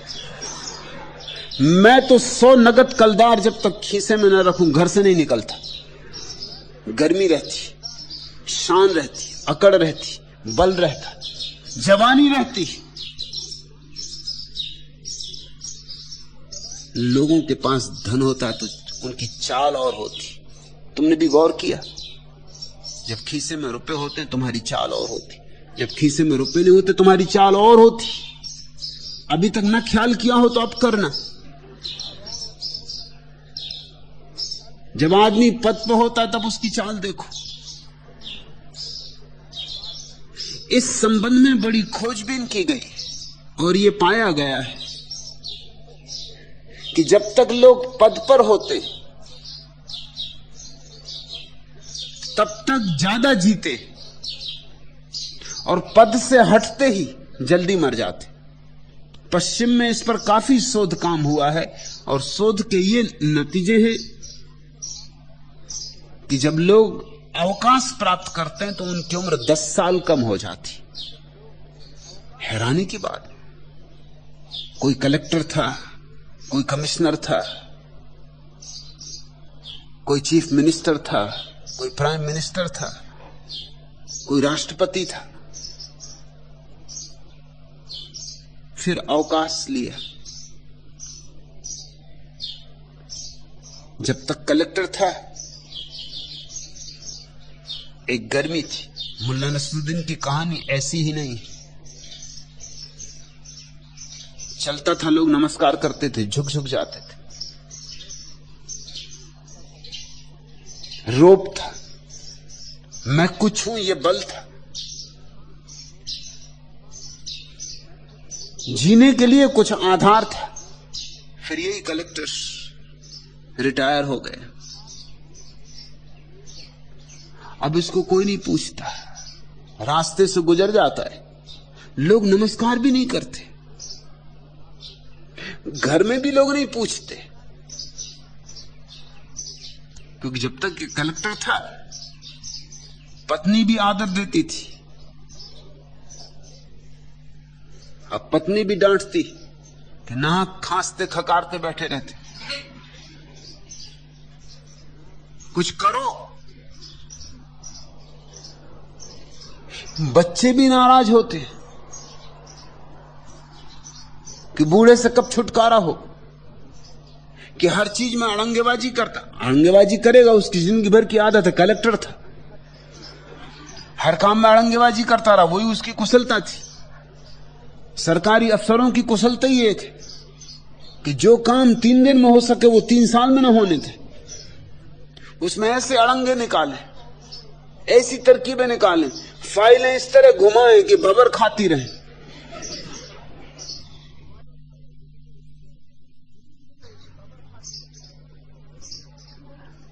जिंदगी भर उसकी कला वही थी। अब भी वो मौका देख के थोड़े पुराने हाथ चलाता, पुराने दांव मारता, उतना ही जानता है।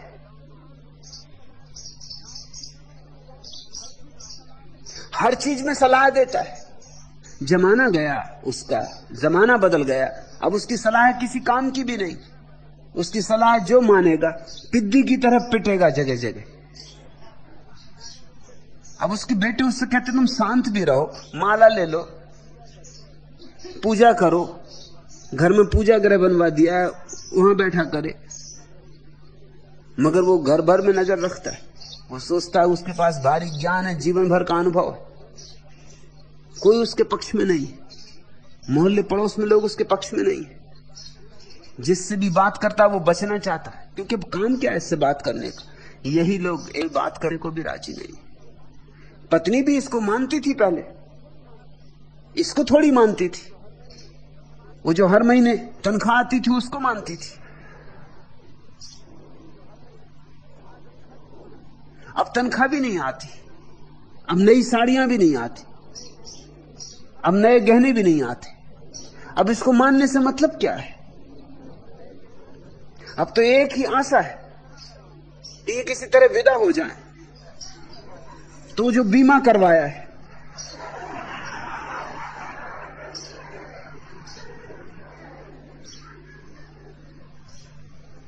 मुल्ला नसरुद्दीन, उसकी पत्नी और उसका बेटा गए थे। मुल्ला नसरुद्दीन झील में तैरता दूर निकल गया। बेटा भी उतरना चाहता था झील में। मां ने कहा तू रुक। बेटे ने कहा क्यों? और पिताजी गए। पिताजी को जाने दे, उनका बीमा है, तेरा बीमा नहीं।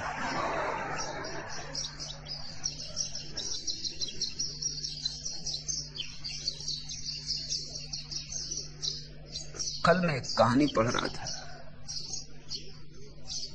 एक से एक चालबाज आदमी होते। एक आदमी ऐसा चालबाज था कि मरने के पहले जब पक्का हो गया कि मरना ही है, उसने अपना बीमा कैंसिल करवा दिया। क्योंकि कहीं पत्नी जब मर जाएगा तो पार्लर मिलने वाले थे।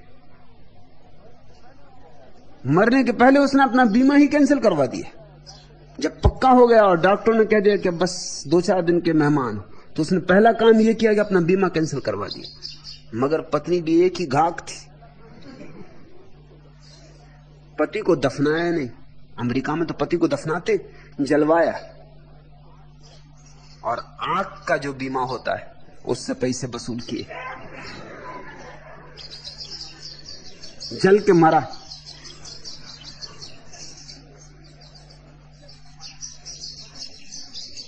पत्नी भी पूछती नहीं, अब बेटे भी पूछते नहीं, अब परिवार भी पूछता नहीं। अब पास पड़ोस साल उम्र कम हो जाती। शायद इसीलिए जो राजनेता गद्दी पे बैठ जाता है फिर ऐसी पकड़ता है कि छोड़ते नहीं। कितने खींचो टांग, कितने खींचो हाथ, कुर्सी को ऐसा पकड़ता है कि छोड़ते नहीं। कुछ भी करो फिर उससे कुर्सी छुड़ाना बहुत मुश्किल है। कारण है कुर्सी छोटी कि जिंदगी छूटी। कुर्सी ही जिंदगी है। जब तक कुर्सी पर है तब तक सब कुछ है। जैसे ही कुर्सी गई कुछ भी नहीं। अभी देखा नहीं, 2-4 दिन पहले अखबारों में खबरें थी, वापस ले लिया।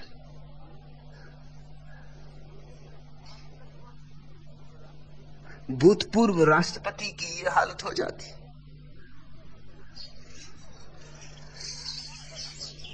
कितना फर्क पड़ता है। कोई गिरी इस उम्र में रोज रोज यात्रा करते भी नहीं है, और करें भी तो कितना फर्क पड़ता है। साल में अगर 1500 रुपए की टिकट के पास का उपयोग कर लेते तो क्या बन बिगड़ जाता। मगर जो सत्ता से गया वो सब तरफ से चला जाता है। ये भी सत्ता के बाहर हुए कि 2 कौड़ी कीमत हो जाती। इसलिए जो राजनेता पहुंच जाता सत्ता में वो सत्ता में ही बना रहना चाहता। मध्य प्रदेश के मुख्यमंत्री थे रविशंकर शुक्ल। उन्होंने कष्ट कर लिया था कि मरूंगा तो कुर्सी पर ही मरूंगा, नहीं तो मरूंगा ही नहीं। कुर्सी पे ही मरे, क्योंकि मरो कुर्सी पे तो उसका भी मजा और है। राजकीय सम्मान मिलता है, बैंड बाजे बजते, फौजी टैंक पर सवार, मरने का मजा ही और। ऐसे ही मर गए, ना बैंड बजे, ना बाजे बजे, ना मिलिट्री आई, ना झंडे फहराए गए, ना झंडे झुकाए गए। ये भी कोई मरना, कुत्ते की मौत। मरने मरने में भी लोगों ने फर्क कर रखा है। मर गए तो भी, मैंने सुना है एक राजनेता मरा, बड़ी भीड़ इकट्ठी हुई उसको भेजने को, वो भी अब तो आत्मा मात्र रह गई थी, भूत मात्र। वो भी गया था देखने मरघट पे अपनी आखिरी अवस्था में लोग कैसे कैसे व्याख्यान देते जाते, दुश्मन क्या कहते। जब वहां उसने प्रशंसा के प्रशस्ति गान सुने तो दुश्मनों ने भी प्रशंसा की उसकी कि कैसा अद्भुत प्रतिभाशाली व्यक्ति था, कि दिया बुझ गया कि अब देश में अंधेरा ही अंधेरा रहेगा, तब कभी उसके स्थान की पूर्ति नहीं हो सकती, अपूर्णीय क्षति हुई है। तो पास में खड़े एक दूसरे भूत से उसने कहा, अगर ऐसा मुझे पता होता तो मैं पहले ही मर जाता। अगर इतना सम्मान मरने से मिल सकता है, अगर इतनी भीड़ आने वाली थी मुझे पहुंचाने, तो मैं कभी का मर गया होता। मैं नाहक अटका रहा कि मरे आदमी की हम प्रशंसा करते। जिंदगी में तो बहुत मुश्किल है प्रशंसा मिलना। कम से कम मरे को सांत्वना तो दे दो, जाती जाती आत्मा को इतना तो सांत्वना दे दो कि चलो जिंदगी में नहीं मिला, मर के मिला। मरे आदमी के खिलाफ कोई कुछ नहीं कहता। एक गांव में एक आदमी मरा, वो इतना दुष्ट था, इतना दुष्ट कि जब उसको दफनाने गए तो नियम था कि पक्ष में कुछ बोला जाए, मगर उसके पक्ष में कोई बात ही नहीं थी जो बोली जा सके। गांव के पंच एक दूसरे की तरफ देखेंगे, भाई तुम बोलो, मगर बोले तो क्या, खाक बोले। उसने सबको सताया था। उसकी दुष्टता ऐसी थी कि पूरा घर, पूरा परिवार, पूरा गांव, आसपास के गांव भी प्रसन्न थे कि मर गया तो झंझट कटी। लोग प्रशंसा करने नहीं आए थे, लोग आनंद मनाने आए थे। मगर ये नियम था कि जब तक प्रशंसा में कुछ बोला ना जाए तब तक दफनाया नहीं जा सकता।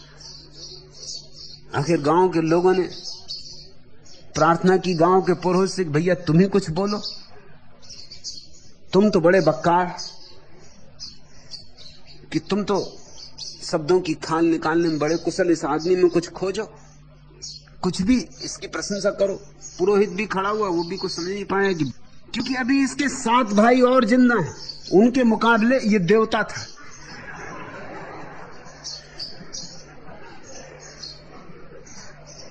मरे हुए आदमी की प्रशंसा करनी ही होती। पद पर रहते हैं लोग तो लंबा जाती उनकी जिंदगी, पद से हटते ही घट जाती उनकी जिंदगी। धन की बड़ी अकड़ है, पद की बड़ी अकड़ है। होता है तो आदमी अकड़े रहते हैं और छोड़ देते हैं तो अकड़े रहते हैं। तुम जैन शास्त्र पढ़ो, बौद्धों के शास्त्र पढ़ो तो खूब लंबी लंबी ऐसी बड़ी बड़ी संख्याएं जो कि संभव नहीं। संभव इसलिए नहीं कि महावीर एक बहुत छोटे से राज्य के राजकुमार थे। महावीर के जमाने में भारत में 2000 रियासतें थी, ज्यादा से ज्यादा एक तहसील के बराबर उनका राज्य था। अब तहसील के बराबर राज्य, जितने हाथी घोड़े जैन शास्त्रों में लिखे, अगर उनको खड़ा भी करो तो खड़ा करने की जगह भी ना मिले। अगर कहीं खड़े भी तो होने चाहिए। इतना धन लाओगे कहां से? मगर नहीं, लिखा है पड़ेगा। आग को भी नापने का एक ही उपाय है कि कितना छोड़ा। ये बड़े मजे की बात है तो भी रुपए से ही नापा जाता है, और छोड़ा तो भी रुपए से ही नापा जाता है। दोनों का मापदंड रुपया है, दोनों का तराजू एक है। तो फिर बौद्ध भी पीछे नहीं रह सकते थे, उन्होंने और बढ़ा दिए।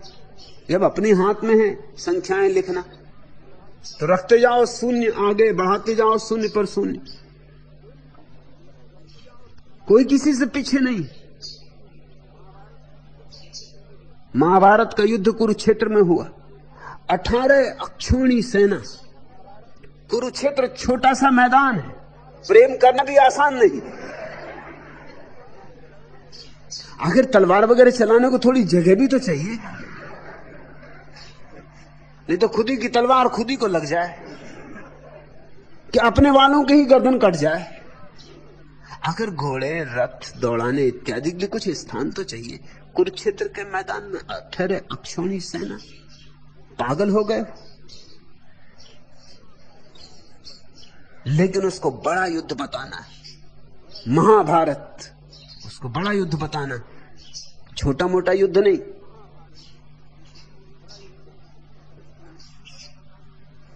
युद्ध भी बड़े बताने हैं तो संख्या बढ़ाओ, त्याग भी बड़ा बताना है तो संख्या बढ़ाओ, भोग भी बड़ा बताना है तो संख्या बढ़ाओ। तुम्हारा भरोसा गणित पे बहुत ज्यादा है। मैंने उन मित्र से कहा कि तुम्हारा पैर लगा नहीं तो भूल गए होते। 30 साल हो गए, कौन याद रखता है, बात खत्म हो गई होती। मगर छूटता नहीं, तुम्हारा मोह अब भी लगा है, अभी भी तुम मजा ले रहे हो, अब भी चुस्कियां ले रहे हो।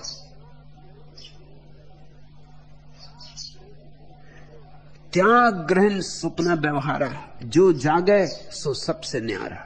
जो जागता है न तो वो त्यागी होता है न भोगी होता है, क्योंकि वो भोगियों जैसा भी दिखाई पड़ता है, त्यागियों जैसा भी दिखाई पड़ता है। वो दोनों नहीं होता और दोनों भी होता है। जो जागे सो सबसे न्यारा। त्यागी को पहचानना आसान है, भोगी को पहचानना आसान है, ज्ञानी को पहचानना बहुत कठिन है। तुम सिकंदर को भी पहचान लोगे, तुम महावीर को भी पहचान लोगे, मगर जनक को पहचानना बहुत कठिन हो जाएगा।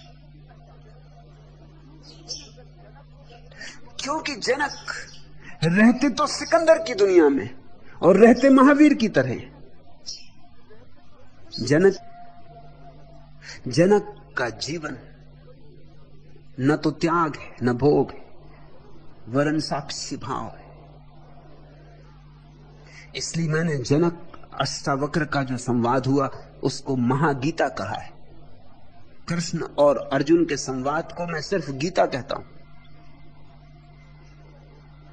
लेकिन अष्टावक्र और जनक के संवाद को महागीता कहता हूं, क्योंकि उसमें एक ही स्वर है, साक्षी साक्षी साक्षी।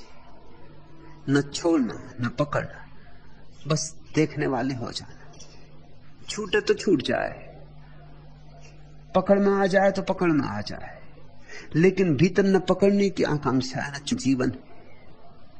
जो जागे सो सबसे न्यारा। जो कोई साध जागिया चावे, और जिसको भी जागना हो सो सतगुरु के शरणे आवे। किसी जागे हुए से संबंध जोड़े, क्योंकि बिना जागे हुए से संबंध जोड़े पहचान ना आएगी। ये बात जरा जटिल है, ये बात जरा सूक्ष्म है। भोग और त्याग बड़े आसान है, स्थूल है, ऊपर ऊपर से दिखाई पड़ते, इसमें कुछ अड़चन नहीं होती। जैन मुनि को तुम जानते हो कि त्यागी, और तुम जानते हो जो बाजार में बैठा भोगी, जो वैश्या गृह में जाके नाच दाज महल में वैश्याओं का नृत्य चल रहा है, और भीतर जंगल है, भीतर सन्नाटा है, भीतर अंतर गुफा है, भीतर साक्षी। ये सब बाहर खेल चल रहा है। वैश्याएं नाच रही हैं और शराब के प्याले पे प्याले ढाले जा रहे हैं, और जनक वहां है और नहीं भी है। इस न्यारे आदमी को कैसे पहचानोगे? न्यारे से संबंध जोड़ोगे तो ही पहचान आएगी। कृतकृत बिरला जोग सभागी, गुरुमुख चेत शब्दमुख जागी। वह भाग्यवान है। संशय मोह भरम निस्नाश, उसका सानिध्य संशय को मिटा देता, मोह को मिटा देता, भ्रम की निशा नष्ट हो जाती, श्रद्धा की सुबह होती। आत्म राम सहज प्रकाश, उसके सानिध्य में स्वयं के भीतर डुबकी लगने लगती, आत्मा का सहज प्रकाश उपलब्ध होने लगता है। राम संभाल सहज धर ध्यान, उसके पास सीखने को मिलता है। संसार को न तो पकड़ना है न छोड़ना है। पकड़ना छोड़ना अगर किसी को तो है तो राम को। बाहर की बात ही छोड़ो, भीतर राम को संभाल लो, भीतर साक्षी भाव को संभाल लो। सहज धर ध्यान नैसर्गिक है। भीतर तुम्हारे जो बहरा तुम्हें जन्म से मिला है, तुम्हारा स्वभाव है, उसे कहीं से लाना नहीं है, सहज है। उस सहज ध्यान को साध लो। पाछे सहज प्रकाश ज्ञान, उसके पीछे अपने आप ज्ञान चला आता। ध्यान के पीछे कतार बंधी है वेदों की, उपनिषदों की, कुरानों, बाइबलों की, वे अपने आप चली आती। मगर पहले ध्यान, पहले जागरण। जन दरियाव सोई बड़भागी, जाकी सूरत ब्रह्म अब जरूर खिलेगा कमल। अमी झरत विकसत कमल। आज इतना है। अगर यह वीडियो आपको अच्छी लग रही हो तो वीडियो को लाइक और चैनल को सब्सक्राइब करें।